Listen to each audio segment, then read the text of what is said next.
Welcome to Five or Flop, a podcast for the best and worst historical fiction has to offer.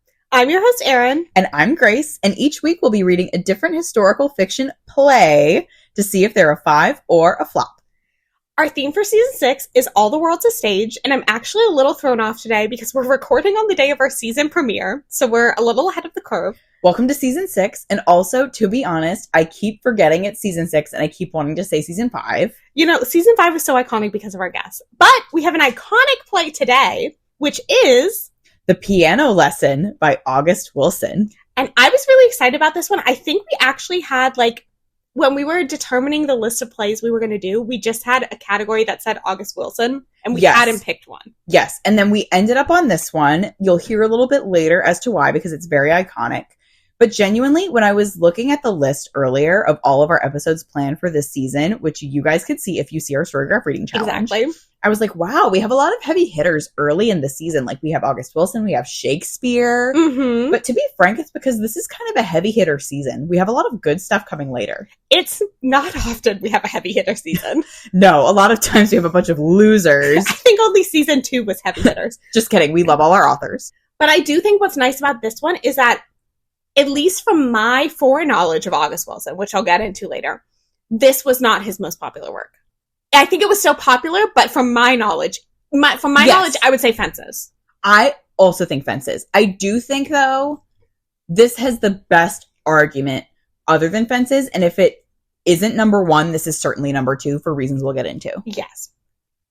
Anyways, what's new? Okay, I want to talk about what's new with you first, because in our outline, under the section that says this week, you've just written yogurt. So what's up with that? So I did that on purpose because I wanted you to ask about it. Also, for our audience, we were on a third drink post happy hour. Yeah. We delayed recording this because we were chit-chatting for an hour. This is going to be a really fun episode, which is crazy because the piano lesson is many things, but I would not necessarily say fun. I would say this is the drinks we should have had before we saw 1776 live. Probably. We've done it the wrong order. Anyways, yes. So on the script, it just says yogurt, which you know this about me, and probably most of our audience, especially my mother, knows this about me. I eat a lot of yogurt. Like, I have brand rankings in my head. All right, this is going to sound judgmental, but it's not. Okay. I am surprised that you eat a lot of yogurt as someone who so easily gets icked out by eggs. They're two different things. Okay. Completely different. This is outrageous that you even said that to me.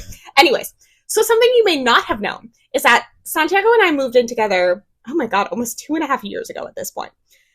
But when we did, his parents lovingly, a couple months later, came up and just dumped off a bunch of stuff from their kitchen that, maybe we used, maybe we didn't.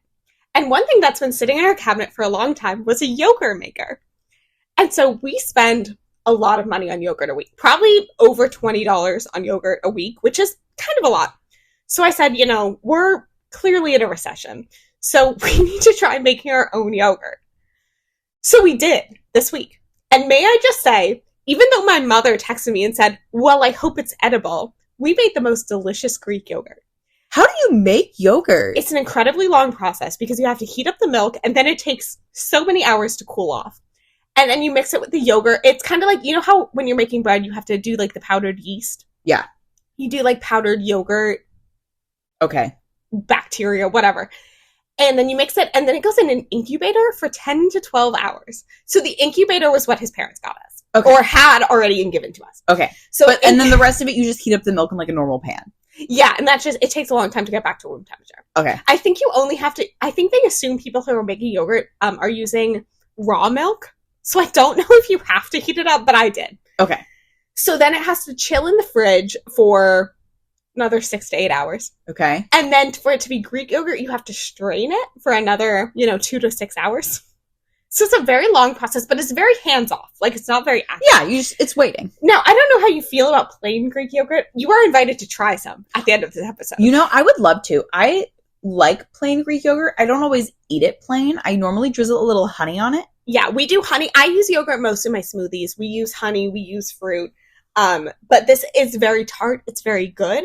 It didn't make the biggest batch in the world, but I also don't think I think I lost some along the way from a learning curve. Yeah. Of course. But I'm excited to make more, and I think it will cut our yogurt expenses probably in half because we won't need to buy as much. Well, I am so happy for you. It's a really big evolution from making bread to now we make yogurt, and next we're going to be trad life influencers. Well, I'm just glad you're heating up your milk. You know, we don't buy raw milk. I am not an advocate for raw milk. Good. So. This podcast is anti-raw milk. If you didn't hear from Grace's review on yesteryear. Yeah, honestly, don't talk to me about that. You have had an exciting weekend. Yes. So I was at 2 baseball games this weekend. You were at one of them with me. Correct. Every week we're like, oh, we have to record them in order so no one knows when we're recording. And then we immediately say something that identifies what day it is. We were at the hot dog game at the Nats. And also notably when the Nats dog was there for the first, like the actual, not the hot dog, the dog. Yes. And I will say, maybe this is me being particular. They named the dog Natty, and I don't think that's creative. I don't think it's creative. So not my favorite thing. I think they should have gone with like a riff on a president name, like a JFK something, you know? Yeah. Like that, because they have the presidents who run in like the relay race. Yeah, so they could have picked a president that doesn't get to run. Exactly. Hi, Flynn. If you're hearing sniffing, it's because of Erin's dog who's in my business. But no, so you and I and other assorted friends. Numerous podcasts. Yes, went to the hot dog game and we had a lot of fun. I think almost every one of our repeat podcasts. I think so. We're there and present. So that was Friday night. And then Saturday, I attended the game also. And both were versus the Orioles. Both were versus the Orioles. And I naively was like, okay, the hot dog game's going to be really busy. But then actually, the Saturday game is not going to be that busy because everyone who wanted to go will have gone on Friday. But what actually happened is the Saturday game was busier because it was full of Orioles fans that didn't want to take off of work. I get it. I get it too. But genuinely, I was like, okay, this is not a nice thing to say, but it was what I was thinking, so I'm going to say it. I was like, this weekend, this 2 baseball game weekend, I was like, it is going to be calorically devastating because I'm going to eat so many hot dogs. And plus we had, as we'll get to in a minute, we had gone to the Gaithersburg Book Festival and had crab cakes. Yes, which wasn't even in my radar, but I was just like, this is a weekend where I am only eating hot dogs. Absolutely. But I couldn't even eat that many hot dogs because the lines were so long. Oh my God. Me and data scientist Ashley were in the lines for a crab mac and cheese hot dog for well over an hour. No, like, let me tell you, when I go to a baseball game, normally, like, the Nats do not have amazing attendance. No. I will eat maybe 2 hot dogs, sometimes 1 hot dog, 1 pretzel, you know, whatever. It doesn't matter. I had 1 hot dog per game because I was just like, I'm not going to get back in line.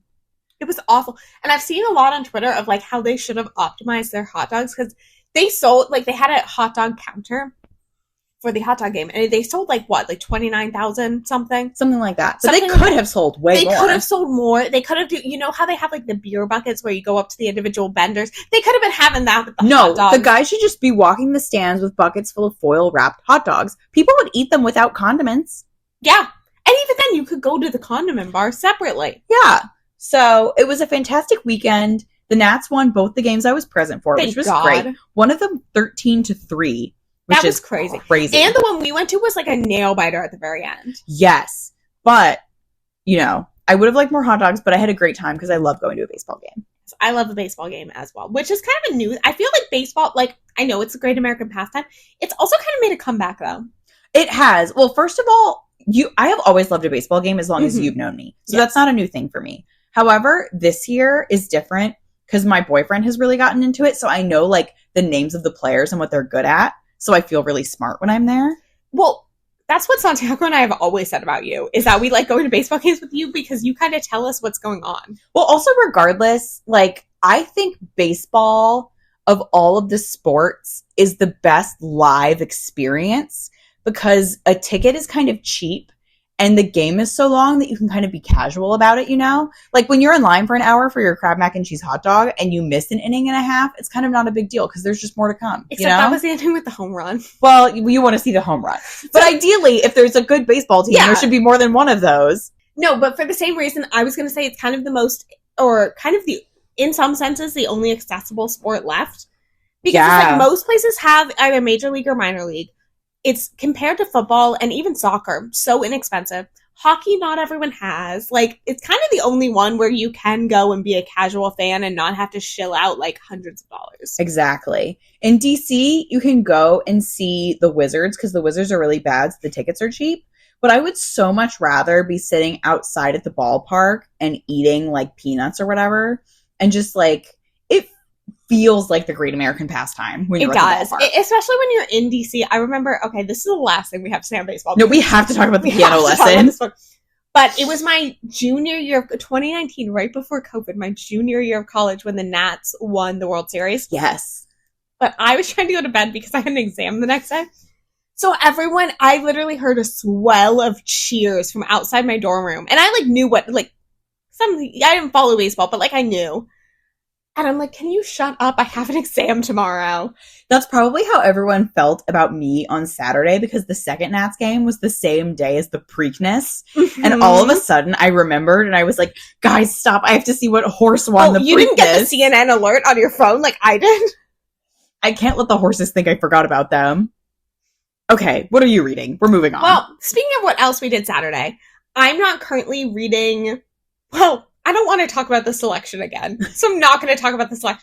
Although one of the selection boys is now gay for the other selection boy. I love that. Which is considered treason in their kingdom, not because they're gay, but because they started because they're ruining the selection. Yeah, because they started dating someone who wasn't the prince or princess. So, more on that probably next pod episode. But we went to the Gaithersburg Book Festival, which you should have seen on our Instagram. It was so fun. Pod. It was so fun.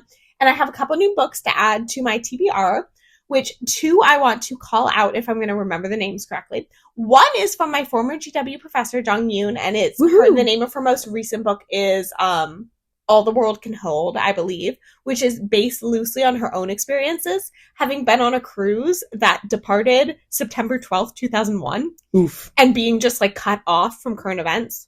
So I'm very excited for that. And I saw her on a joint panel with Sam Sussman, and I believe the name of his book is Boy from the North Country, which I'm excited to read that one as well. So more to come. Both kind of like auto-fiction books. Okay. So, stay tuned. Well, I wrote down on our outline the name of the book that I'm currently reading. I'll talk about it another time, and I will seize this opportunity to say what books that I put on my TBR because of the Gaithersburg Book Festival. Oh, and I think we have a joint one. Well, I have 2, which are not our joint one, which we can discuss after. Okay. But these are the ones that I wanted to see the panel for that I had to miss because it overlapped with something else. And they're 2 nonfiction books about topics that are somewhat girly in the traditional sense. Good. But one of them is a biography of the fashion designer Claire McCardle, who was very popular in the immediate post World War II years. Okay. World War II-ish era. Because she was very not utilitarian necessarily, but clothes you could do stuff in. Yeah. Which is great. Love that. Functional. Love women who have to get shit done. And then another book called Selling Opportunity, which is about Mary Kay. Oh, okay. Which is interesting because that MLM door-to-door model is so controversial nowadays. Mm-hmm. It's interesting to see where the origins of that came from. And I was going to say, Mary Kay didn't start out controversial from my understanding. Well, no, because I don't think people had problems with that business model until more recently.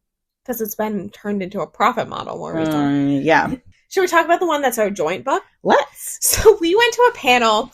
I went with you because I had nothing else going on at that time of the book festival. Yes. And part of the reason I even wanted to go to this book festival is because a romance author who I was speaking there. So I went to see her and then Erin came along. Do you want to name her for the pod? Yes. Sarah Adler. I highly recommend her books. My favorite of hers is called Mrs. Nash's Ashes. Which it sounds like that could be a little historical fiction, maybe on a future pod. Maybe. But she was co-speaking with someone Ingram. Her last name was Ingram because I have a friend with that last name. It's, I think, Audrey or Ingram? Aubrey. Something like that. I'm so sorry, But anyways, she wrote a book called The Summer We Ran, which I'm going to pick as my June Book of the Month Club. And when this episode comes out, June will probably be over, so I will have picked it. And I'll read it when you're done. But it is about a couple who they were dating as teenagers and then, fell apart for, whatever reason. We'll find out what reason. re-met each other when they're running for governor against each other for the state of Virginia. Yes. So prior to us going to this book talk with her, I was like browsing around in the section where they were selling all of the books from the authors. And I texted Erin and I was like, this romance author that I'm going to see by accident, because I had come to see Sarah Adler. I was like, this book has a crazy premise. And I told you about it. And you were like, oh my God, that is crazy. I said, that sounds like a GW student council story. It does. And then we went to go see it. And we were like, oh, she was intriguing. Very engaging. She was a former like high-level lawyer in DC. Took a leave of absence during the pandemic because she had young children and just got into writing. And I was enthralled. And I'm like, you know what? Do I think the book will be good? I don't know. We'll see. 50-50. Did I like her a lot? Yes. Absolutely. So I'm excited. That is going to be my June book of the month pick. All right. I think now, how many minutes has it been? It's actually only been 16 minutes. That's a lot. That's not our worst. All right. I'm going to read the synopsis now for the piano lesson. I hope it will be as dramatic as the Amadeus one was. I actually enjoy it. It was 2 paragraphs, but the first paragraph was just about August Wilson's legacy. Okay, we'll get there. When it's split like that, I usually cut that part out because it's not relevant to the particular individual book, But this is what we have left. At the heart of the play stands the ornately carved upright piano, which, as the Charles family's prized hard-won possession, has been gathering dust in the parlor of Bernice Charles's Pittsburgh home. When boy Willie, Bernice's exuberant brother, bursts into her life with his dream of buying the same Mississippi land that his family had worked as slaves, he plans to sell their antique piano for the hard cash he needs to stake his future. But Bernice refuses to sell, clinging to the piano as a reminder of the history that is their family legacy. This dilemma is the real piano lesson, reminding us that Blacks are often deprived of both the symbols of their past and of opportunity in the present. Did you pull this from Storygraph by chance? This is Amazon. Okay, because there's a last line that I'm going to reference later in my notes that does come from Storygraph. Okay. That is very similar to that. But I do have to say, I hate when synopses are like, this is the real XYZ. I hate to say it. I actually really liked it because when I read that, I was like, oh my gosh, that is the piano lesson. I like the rest of the synopsis, but I don't like that framing structure. Yeah. But anyway. Fair. Whatever. All right. We got to talk about August Wilson because I have a ton to say. This is a long... I mean, you don't even have a fun fact section like I did for the past several. It's because, unfortunately, it's very disjointed because I just put it all in one paragraph, like, as I found it. So maybe I might jump around a little. I'm sorry to say. Okay. So August Wilson was born Frederick August Kittle in 1945. He became August Wilson in the 1970s when he took his mother's last name. His father was apparently not in his life very much, and his mother was his primary parent for him and his siblings. And he grew up in the Hill District of Pittsburgh, where most of his plays are set. Now, is that near or far from the Abbey Lee Dance Company? I could not tell you. For his sake, I hope near. So they don't name the Hill District in the piano lesson, but that is clearly the setting. And also, he is most famous, I'm skipping ahead a little bit, but it's pertinent here, for the Century Cycle, which is a series of plays that he's written about Black life in America, one for every decade of the 20th century. So 9 of those 10 plays are set in the Hill District. I did not realize it was that many plays in the Century Cycle. Yeah. I mean, he did the whole century. So kudos to him. But anyway, so actually, August Wilson did not have formal training because he dropped out of high school after being accused of plagiarism. The website that I found, which is, again, like, not just a random website, it's a good source, said that he dropped out of high school and did not tell his mother. So he would just go off to the library, like, every day and just, like, teach himself stuff. He was clearly a get-up-and-go kind of guy.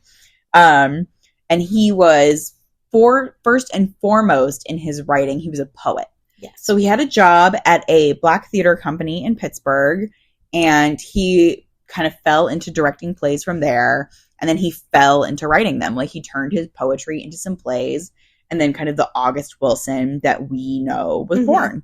So the Century Cycle is what he is certainly most known for. 2 of the plays in the Century Cycle have won the Pulitzer Prize. That is The Piano Lesson, which is the 30s, what we're reading today, and Fences, which is the 50s. And then amongst the other awards. He's been also nominated for other Pulitzer Prizes that he did not win outright, but he won those 2.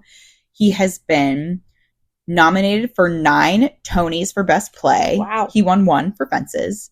And he was nominated for 7 Drama Desks for, they don't call it Best Play, but they call it something stupid. It's like Most Outstanding New Original Play. It's like, that means the same thing. But he has 7 of those nominations and 2 wins for Fences and the Piano Lesson. He also passed away in 2005, sadly. But when he did, 2 weeks after his passing, the Virginia Theater on Broadway was renamed the August Wilson Theater. And it is the first Broadway theater to be named after an African American. Oh. So a lot of notable plays and musicals have run there. I looked up what it is currently running, and it is a play adaptation of the film Dog Day Afternoon. I don't know if that's on the movie poster or not. That's not something I've ever heard of. Okay. So they're running that right now. Unfortunately, neither Bad Cinderella nor Water for Elephants was playing there. Very sad. Very sad. But August Wilson, his legacy is very secured. His home that he grew up in is on the National Register of Historic Places. In the Hill District where he grew up is the August Wilson African American Cultural Center. And also, most notably and currently, the actor Denzel Washington has made a deal with the August Wilson estate to produce movies of all of the Century cycle. Oh, wow. So they have currently made 3 of those movies. They've made Fences, Ma Rainey's Black Bottom, and The Piano Lesson. And so I think he intends to continue producing all those movies. He'll be in some of them. Famously, he was in Fences. But he, to my knowledge, I don't think he was in The Piano Lesson. You have put here, The Piano Lesson has been adapted twice. Yes. There is the 1995 movie released on TV, and the most recent Denzel Washington involved adaptation in 2024, where Samuel L. Jackson played Doker. And even in the edition that I read, they had the original cast of the Yale Repertory Theater. And he was Boy Willie in that original cast at Yale. And he was also Doker on Broadway when this was on Broadway. I think it was a revival. He was in it. Yes. These plays, the August Wilsons, are classics. They get revived all of the time. Fences and the Piano Lesson especially. So, yeah, that is my August Wilson rundown. I had no familiarity with The Piano Lesson, but we did read Fences in high school. Yes. Did you as well? I also read Fences in high school, and I had a weird level of familiarity with The Piano Lesson where I've never read it to completion, but I think for school I had to read excerpts from it. Yeah, that makes sense. And I think one time when we didn't really have much to do, a teacher put on the 1995 Piano Lesson, but we didn't finish it. Okay. So I've seen like parts of the Piano Lesson, but I've never gotten the full picture of it until we decided to read it for this. Okay, fair enough. I've never seen any of the adaptations of any August Wilson work, although I have been meaning to see Fences since it came out. I wanted to see it when it came out, but to be honest, the like COVID era apathy for going to the movies lasted a very long time for me. So I just did not see a lot of movies for a long time. And that is too bad. It is too bad. All right, let's give our disclaimer. Our judgments come based on the play and characters within the play rather than any real historical figures they may have been based on, which I don't think is the case. No. And spoilers ahead. Spoilers ahead. I can start. Let's go. So this one was one for me, which I've had several of these before, as the dedicated listener may know. This was objectively excellent, but it didn't really stick with me. Mm-hmm. Which just happens sometimes when you're like, I have to read this, and there's no bones about it. And I think I figured out why, though. Okay. Because while I was reading, and this is going to jump ahead a lot, while I was reading it, the Ghosts of the Yellow Dog Train, I did not know was a reference to something they were to explain later in the play, and I thought it was an actual historical event. So as I was reading it, I said, hey, Santiago, can you look this up? Oh, no. Santiago looks it up, and he's like, in the Piano Lesson play, and reads out what happens in the play. So I'm pretty sure I just, like, devastatingly spoiled a lot of the, like, plot for myself by, thinking something was a real event, and it was not. That happens. So I think I just kind of screwed myself, and that's why it didn't really stick with me. That's the curse of the historical fiction reader. I know. It's like my default is kind of assume something's real, and I should not. See, I had the kind of the opposite where I set myself up to have a fantastic reading experience with this because I was having like a long day, like one of those ones where, you know, it's not like nothing is really of consequence, but just like you're busy at work. There's dishes in the sink. You're just like, you know, like one of those kind of days. And so I got in a bubble bath and I read this whole thing start to finish in my bubble bath. Incredible. So better than reading Amadeus start to finish. Yes. Because that one I was just like, all right, I have 2 free hours and I'm going to read it. And that's not wise. Okay. But this was, I was like relaxed. It was like blah, blah, blah. And this book, the whole first act basically is one big scene. Yes. At least I think. Maybe I'm talking out of my ass here. It's 2 scenes, but the first scene is really big. The first scene is really long. The second scene is, I believe, very short. Yeah. But that first scene, it like introduces all the important characters. It sets up the conflict between Boy Willie and Bernice. It does everything that the play needs it to do. So from that very first scene, I was like, ooh. And then, of course, like when you're reading a book in the bath or a play in the bath. It's better. You're like, as long as I keep reading it, I get to stay in my bath. Exactly. So I did finish Sometimes it. you add a little more hot water and it's great. Add a little more hot water. Yeah.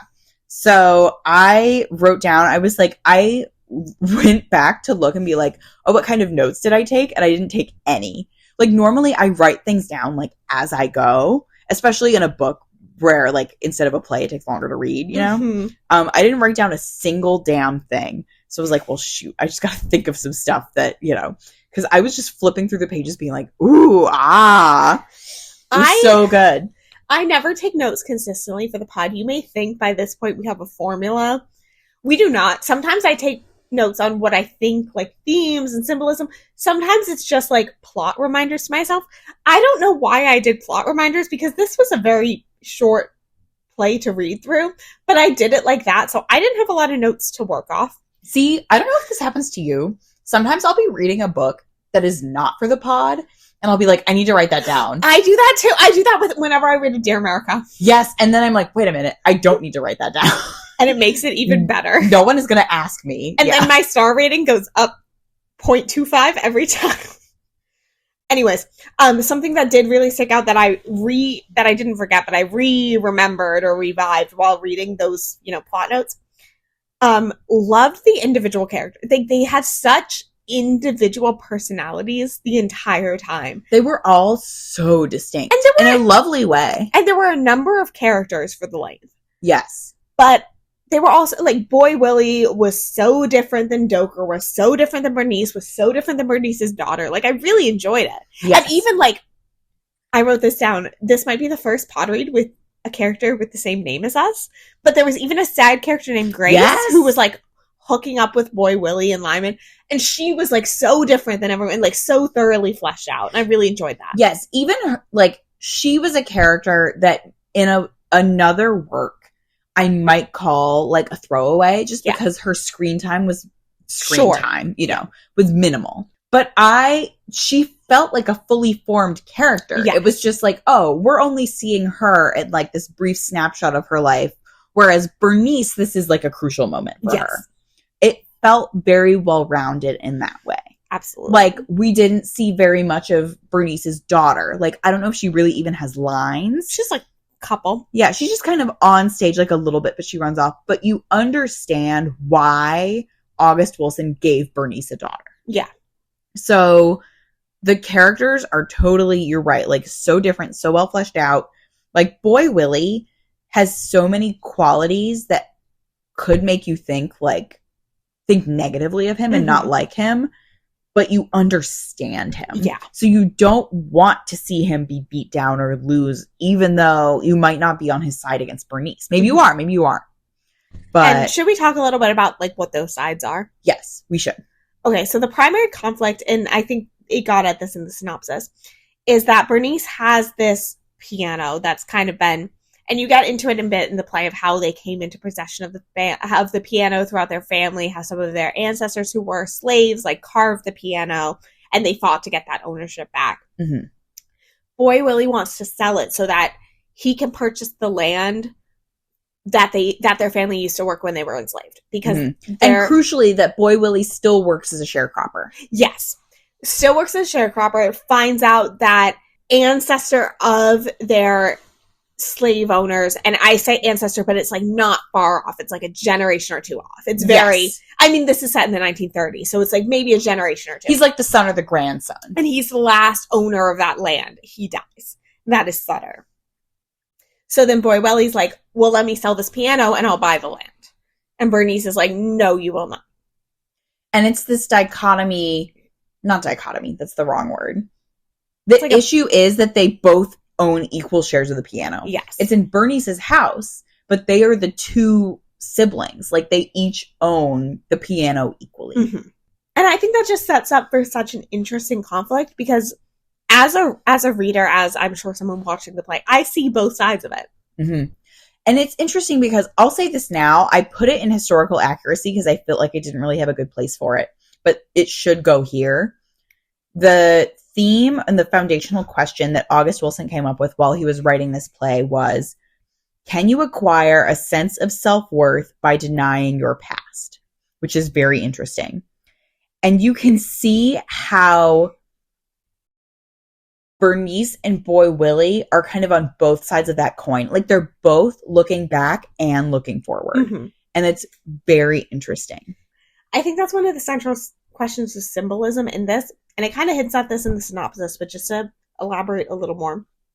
The piano is really symbolic here of, and in a quote, like I said, I think it was from the Storygraph synopsis somewhere. I saw a quote that was, the piano represents how Black Americans are deprived of both symbols of their past, meaning, fighting for the ownership of the piano. Their family images are carved into the piano, and deprived of opportunities in the present, which is the inability to sell it and buy land to move forward. And I thought that was really well done. Something I wanted to call out was, on the pod, we've seen a variety of symbolism done well and done poorly. To me, what I was thinking of as I read this was Fruit of the Drunken Tree, to throw back to season 1. Oh my god. And just how poorly that symbol of the drunken tree, like, we are still wondering what that meant in the context of that book. And I think this is the exact opposite of that, even in a writing that didn't really stick with me after I finished, which again was probably through the fault of me spoiling it. Well, and also, just every great work is not going to be emotionally resonant for every person. There's too many great works for that. But that symbolism was very emotionally resonant for me. Like, the piano through the whole play is low-key kind of a Chekhov's gun. Yeah. Because until the end, no one plays the damn piano. Oh my god, I was waiting for it. Yes, and you're only in this one setting. Like, every scene of the play takes place in Bernice's front room. Mm-hmm. Or just the bottom floor of her house, I guess. I don't know. But so, if you're watching the play, which all season we have to think about that, like, this is not something we've seen a production of. You're just sitting there in the audience looking at the damn piano, and no one is playing it. It is such a good piece of symbolism. It is. It's excellent. And as far as the, like, opportunities of the present, history of the past, like, Boy Willie, he comes up with his friend to Pittsburgh to, ostensibly, he's like selling these watermelons from the South, but he's come to get the piano to sell it and get the money. And he's going to go back to Mississippi because he wants to buy this land. Mm-hmm. His friend Lyman, is that his name? His friend Lyman is going to stay in Pittsburgh. Mm-hmm. And he's like, I don't know why Boy Willie won't just stay up here with me. He should stay up north. So that's his dichotomy, is because he has this pride of his family and he has the opportunity to own this land where they had been enslaved. He can't let that go, even though Bernice doesn't want to sell the piano. Mm-hmm. And he can't look ahead to the opportunities of the future, which are represented by Lyman and by the Hill District in Pittsburgh. Mm-hmm. And Bernice is also trapped in between these two things. Yeah. Because she can't let go of the piano. She doesn't want to let go of the piano.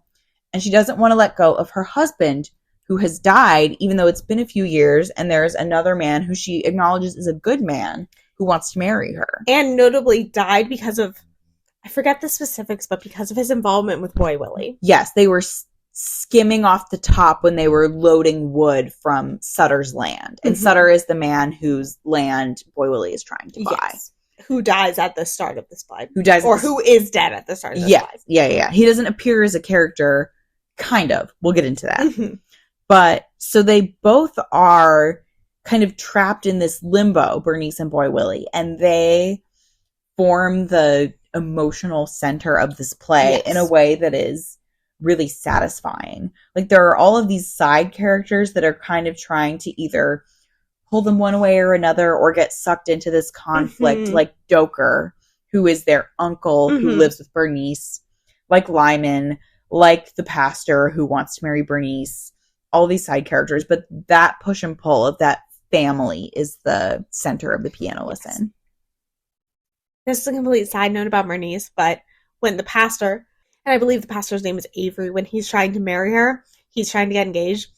And there's one point where she's like saying no to her because she's like, I can't get engaged. Like, I'm going to take a bath right now. Like, I have other plans. And I'm like, that is so funny to me. And then the other part is when the side character named Grace comes in to basically have like a one night stand with Boy Willie. And he's like, oh, this is my sister's house. We'll just be on this couch. And she's like, I'm not going to be on the couch in the living room at your sister's house. Yeah, that was so fun. There were a lot of like very small funny moments as well. Yes, like when Doker is selling Lyman a suit. And he's like, this is a great suit. It's really expensive. You'll get a ton of babes if you're wearing this suit. That was my favorite. And he kept like, he's like, this suit is worth so much, but I'll give it to you for this, which is like still above what it's actually worth. That was my favorite part. And then he sells him the suit and he's like, well, you know, you can't have a suit if you don't have good shoes. So good. So good. Yes. But it's like I was reading it and not even really taking in all of this like structural stuff just because it was so tightly woven together that I was just kind of reading it and being like, wow, this is so good. Like, it's one of those books that you can't even see all the mechanisms of it until you think about how it works. Yeah. Because it just kind of flows. Which makes me curious to reread Fences because I haven't read it since high school and I remember really enjoying it, but like I don't remember the details of it. Maybe I should watch that movie. You know, we should, because I still remember, I never saw the movie, but I remember the trailer so vividly, and specifically when Viola Davis goes, I've been standing with you. I think about that all the time. Yeah. So we definitely should watch Fences. Double feature bonus episode. All right. I do think we need to talk about Sutter's ghost. I was going to say, should we get into the ghost? We should get into the ghost. Do you want to get into the ghost? I think you should get into the ghost. Okay. The ghost didn't super work for me. Let me preface that. There are parts throughout the play where different characters, not all of them on stage at once, sometimes all of them, sometimes a few, are hearing Sutter's ghost. Sutter, who had died because he fell down a well, and they attributed his death to the ghosts of the yellow dog train. Thank you. I was looking to make sure I got the word right, and I can't find it on my list. Which is what I had accidentally spoiled, which was when a group of black men were, I believe, burned to death on a train car, the yellow dog train. Yes. As some act of unjustified revenge. Something, I'm blanking on the details right now. And it said that those ghosts, the ghosts of the yellow dog train, were said to come back and kill others. Meaning Sutter, they pushed him down a well. Yeah, and like the Sutter men had all died mysteriously. Yes, something strange. So it said it was like attributed. But so Sutter is dead and they're hearing his ghosts at different points in the play and different characters at different times. And I don't know. I struggled with that. I did like Sutter's ghost. I will say this play, and this is not a bad thing, it just is what it is. The symbolism is pretty out there. It's identifiable. It's like how in high school, to teach you about symbolism, they have you read The Great Gatsby. Yeah. Because you can kind of tell on its surface what the symbolism is about. You know, the green light, the yellow car. It is heavy-handed. The beautiful shirts. You know what you're talking about. Like, there's no way that you can read the piano lesson and miss the piano and be like, oh, well, it's just a piano. Like, this is not a the curtains are just blue situation. Yeah. And I think Sutter's ghost... Flynn, please don't interrupt me. I think Sutter's ghost is a version of that. Yeah. Like, it's very literally getting the point home. And it's not just one of those things where, like, Taylor Swift style, it's like always haunting the narrative. Because in the climax of the play, Boy Willie gets in a physical altercation with Sutter's ghost. And the only way that it can be resolved is that finally Bernice plays the piano. And And that's been one of Boy Willie's arguments the whole time is he's like, you don't even play the piano. Because Bernice won't touch it. Ever since her mother died, her mother used to ask her to play the piano all of the time. Mm-hmm. And ever since she died, Bernice won't touch the piano. Because it brought their family a lot of strife. Because stealing the piano away from the Sutter family had contributed to what happened to the Yellow Dog Train men. Yes. And like you, I don't remember exactly how, but I know it's all tied up together. And their mother had not been able to let that go. Mm-hmm. And Bernice has this one great line that's like, you're doing this for our father's honor, but you didn't look at what it did to our mother. First of all, Bernice had many great lines. But Bernice is so great. Your point stands. Yes. But they're both wrestling with their demons at the end of the play. You know, him with Sutter's ghost. Physically wrestling. Her with the piano. And so I like it. It is literal. Yes. It's quite literal. And I won't argue that it isn't. So I can see why, because there's no other element of the play that's like that. Like, if you have no idea who or what August Wilson is or is about when you start reading this play, maybe you're surprised by the sudden appearance of a ghost. And it's not like the ghost appears on screen. Yeah. Like, the wrestling match happens, like, off stage, quote unquote. Like, and the entire play takes place in Bernice's front room, and they're upstairs. And I think what I struggled with was not Boy Willie physically fighting with the ghost. Maybe I should have been reading closer. I don't know. I struggled with why certain characters at different times were hearing the ghost. That was something that didn't really resonate with me. Yes. Doker hears the ghost. The daughter hears the ghost. Bernice hears the ghost. Boy Willie hears the ghost. And then you're also, you know, like, maybe this is a little bit literal thinking about it, but you're like, why is the ghost in Pittsburgh? Yeah, I think this is one element I think I would have liked to see portrayed on stage. Yes. But it is, when you think about it, it does make sense. It's just like, he's haunting the narrative. The family can't let go of this element of their past. Whether it's something that they should do, or it's something that, you know, that's the unjust plight of a lot of African-American families who have been, you know, no longer enslaved, but they're not able to let go of that history. One way or another, it makes sense. But I can see why someone or like you would not be a fan of it, because it is pretty literal. I think it comes down to like reading it versus seeing it, which I think that's been a major theme. Just we're 4 episodes in, and I think that's something that's been very prominent already. And I think we will continue to see that be prominent. It would be interesting to see how this is portrayed, even if we just watch one of the movies. Yes. Because it is interesting to read a play where there's an element like this that is so important, where it's all off stage. Yeah. You know, like, we don't have anything else that's like this. Like, there was nothing in 1776 that really happened off stage, other than Thomas Jefferson having sex with his wife. I was going to say, other than him having sex. But, like, you hear, like, the noises from the physical fight while Bernice is playing the piano. Like, it's very important, but I have a hard time picturing how that would be staged. Like, not like you can't do it, but I just don't have that creative brain to be like, oh, this is how you do it, you know? I'm trying to look up if it's on stage anywhere now. It looks like it was on stage in DC last year. I just don't know why they hate us so much. Literally, it was in Baltimore last year, too, on stage.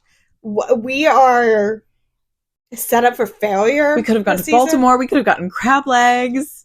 Oh my god, Disney Newsies in 2026 June. Anyways, another conversation for another time. But yeah, I stand by. I think I want to see this play out. Yes. So if we get the opportunity, we will go, but maybe it won't be for a while because we've just missed an opportunity. If we can go back in time, we would actually have been able to see, I think, almost every play this season. That's really insane. When I saw that somewhere it did Antony and Cleopatra in March of 26, I got so mad. Maybe it's a blessing in disguise because we didn't like Antony and Cleopatra. Maybe we would have liked it better. Anyways, that's really what I have. Okay. Let's talk about historical accuracy. Cool. All right. I have divided today's historical accuracy into 2 categories. They're both a little bit broad because, like we said, none of our characters were based on any historical figures. So I just kind of have some broader background concepts to discuss. Great. And the first of those is Pittsburgh's Hill District. Cool. So it was the 20th century center of Black life and culture in Pittsburgh. However, it wasn't only Black. There were also kind of Jewish and Italian quarters of the Hill District, but it was mainly Black. So this neighborhood kind of has a history that a lot of cities have in their Black neighborhoods, which is beginning in the 60s. It had a really sharp decline, and this was attributed to two different reasons. One, on the broader spectrum, just that Pittsburgh was declining overall as a result of the decline of the steel industry. Yeah. But also because in the Hill District in particular, they raised 80 blocks of it to build the Civic Arena for the Pittsburgh Penguins to play in. Yes. And kind of ironically, the Civic Arena isn't even standing anymore. So they knocked it down in 2012, but it stood for all of that time. So not only did it destroy those 80 blocks, but those specific 80 blocks cut off a lot of the entry and exit roads into other parts of Pittsburgh. So it became less of a pass-through for a lot of other people in the area. So the population really, really dwindled after that happened. Yeah. They found a lot of articles in the early 2010s about like a concerted effort at revitalization for the neighborhood. So the population has been slowly ticking back up. But back in the day, it was known for its Negro League baseball team, and also really known for the amount of jazz in the area. Oh, I'm sure. So when jazz musicians from New York were traveling to tour in Chicago, they would stop over usually in Pittsburgh. So a lot of the really, really popular jazz artists, the name Louis Armstrong came up a lot for me. Oh my God, like Bud Not Buddy? Exactly. Would play in the Hill District. So it has that wonderful history. And unfortunately, it did have that downturn, but it seems, somewhat maybe optimistically, maybe too much, maybe not. I don't know. But Pittsburgh seems to know what it has in terms of the history of the Hill District and is trying to turn it around. Famously, we are not from Pennsylvania, but we wish nothing but the best. Exactly. So good for them. And then I have slightly less on this, but just vaguely, I wanted to touch on the Great Migration.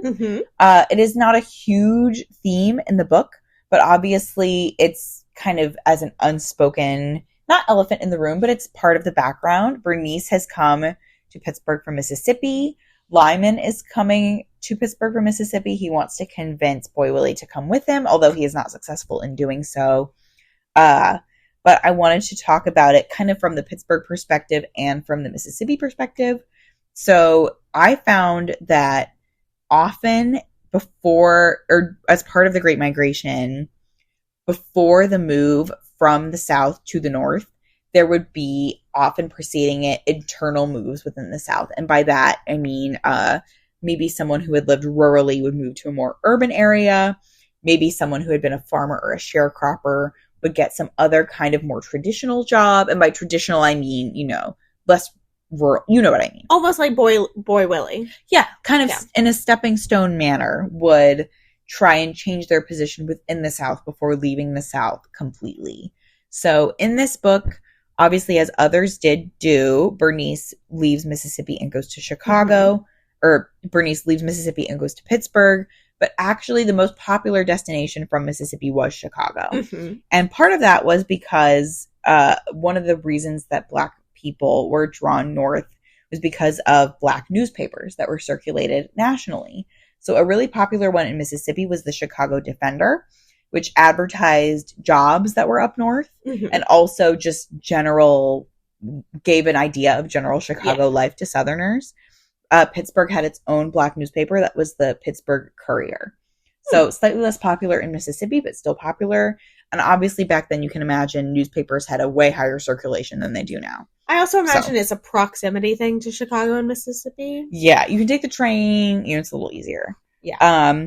But I will say that partly as a result of the Great Migration and the efforts of the Pittsburgh Courier, Pittsburgh's Black population more than doubled from 1910 to 1930. Wow. So the effects of the Great Migration were serious. Yeah, widely felt. Yes, we mean business here.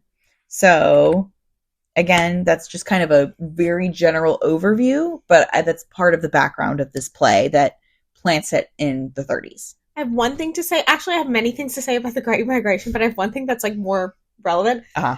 When we were in AP art history, there was like a couple paintings in a series, it might have been 4, about the Great Migration, like migrating different parts of the journey. And that always stood out to me as one of my favorites. And I got to see one of them in person, maybe here in DC. I don't remember. Yeah, I forgot where I was going with this, but it was about the Great Migration. And were they Jacob Lawrence? That name sounds so familiar. Because when I was like Googling, looking up, researching, a lot of Jacob Lawrence paintings came up. I think so. Okay. Hang on. So if you are somewhere with museums that have Jacob Lawrence, go see it. The Migration series. Yeah, it was not 4. There were like a lot of them, I believe. I believe it was many, many panels. All right. And in terms of recommending Great Migration art, I have recently read the book The Warmth of Other Suns by Isabel Wilkerson, which is about the Great Migration. Mm-hmm. And that was very good. So if you're interested in learning more about this topic, go read that book. Oh, it turns out it's a 60-panel masterpiece, 30 of which are in the Phillips Collection. Phillips Collection houses the 30 odd number panels, and the MoMA houses the 30 even number. So, first of all, I wonder how they split them up like that. Second of all, I love the Phillips Collection. Phillips Collection is great. And fun fact, it usually costs money, but if you book tickets for the top of the hour, it's pay as you wish. Really? Yeah. That's good to know. So, anyways, Isabel Wilkerson, she also wrote I'm Envisioning Cast. Yes. I'm envisioning it in my head, yes. I have not read Cast. But it's a popular one. Yes, absolutely. All right. I think, Erin, it is time for our star calculator. Yes, it's time for a star calculator on the categories of historical accuracy, originality, characters, prose, and vibes. First or second? I'll go first. Wow. I feel like when I do the historical accuracy, I don't normally go first, so I'm claiming my opportunity to go first. Okay, and I will put your numbers in. Yes. Historical accuracy, I'm going to go 4. Incredible. I was going to say, I feel like that's the number I normally go, but in this case, let me explain why. I'm interested in hearing more because mine differs. I was going to go 5. You might think that's too high because there's not a lot of history here. Mm-hmm. So I was like, okay, maybe it should be 3 because a lot of it's just made up from the characters.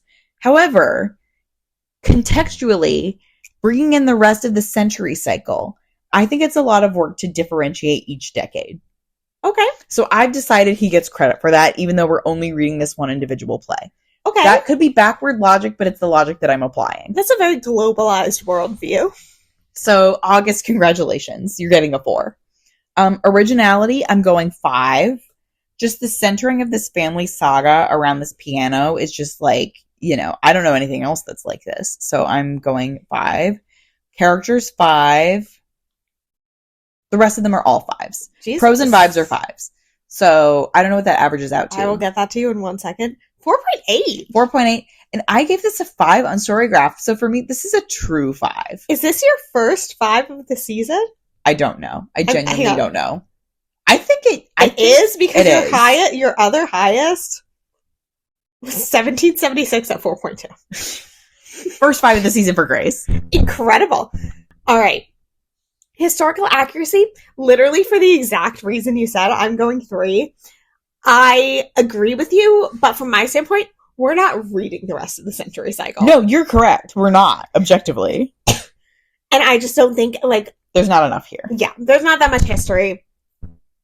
Originality, I'm going to go 5 for the fact that it's not often we see symbolism tried to use so heavily handed, and it works. Yes. Because again, I go back to Fruit of the Drunken Tree, where it was clearly very heavily handed, and I don't understand what it means. Characters, I'm going 5. Liked them, I already discussed that. Prose, I'm going to go 4. Vibes, I'm going to go 3. Just because, like I said, I kind of spoiled it myself. Didn't really stick with me. It's okay. That is a 4 for me, and I'm actually going to drop that slightly to a fine. Usually I think I'd give a 4 a fine, leaving 5. That's the difference between you and me. Because for me, a 4 is never a 5. Sometimes I'm like, oh, that's a 5. No, I'm going to say this is a fine, not even a fine, leaning 5. It just didn't stick with me as much. And like I said, I think some of it was just my own fault of having spoiled some of what really is kind of a big build-up reveal. Yes. So, I'm sorry, August Wilson. You are incredibly talented and deserve all your kudos that matter in the world. I know my opinion does not matter at all, but it's fine. I enjoyed it. I will happily engage with much more August Wilson material in my future. Well, not in our immediate future, because what book are we reading next week? Excuse me, what play are we reading next week? Perhaps not his most famous work. We are reading Murder in the Cathedral by T.S. Eliot, which cues us up beautifully for a bonus episode on cats. Thank God. Thank God. That's what this pod is missing.